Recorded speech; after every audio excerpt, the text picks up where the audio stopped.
কুমিল্লার মুরাদনগরের রামচন্দ্রপুর গ্রামে এক সংখ্যালঘু নারীকে কেন্দ্র করে ঘটে যাওয়া অমানবিক পৈশাচিক ঘটনার ভিডিও সামাজিক যোগাযোগ মাধ্যমে ছড়িয়ে পড়ার পর সারা দেশ জুড়ে নিন্দার ঝড় উঠেছে।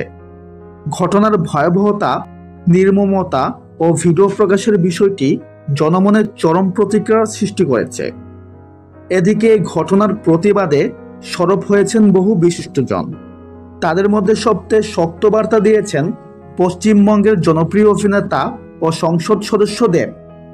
তিনি এক ভিডিও বার্তায় ক্ষোভ ও হতাশা প্রকাশ করে বলেন, একটা সমাজ কতটা পচে গেলে, নিচে নেমে গেলে এমন ঘটনা ঘটতে পারে। যারা এই ধরনের কাজ করে তারা মানুষ নয়, তারা পশুত্বের চেয়েও অধম। দেব আরও বলেন, এই ঘটনাকে কোনো ধর্ম, জাত বা গোষ্ঠীর প্রেক্ষাপটে না দেখে মানবতার জায়গা থেকে দেখুন। এখানে আহত হয়েছেন মানবিক মূল্যবোধ।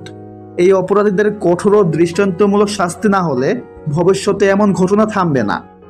তো ভিউয়ার্স, দেবের এই বক্তব্যে আপনি কতটা একমত কমেন্টে জানাতে পারেন।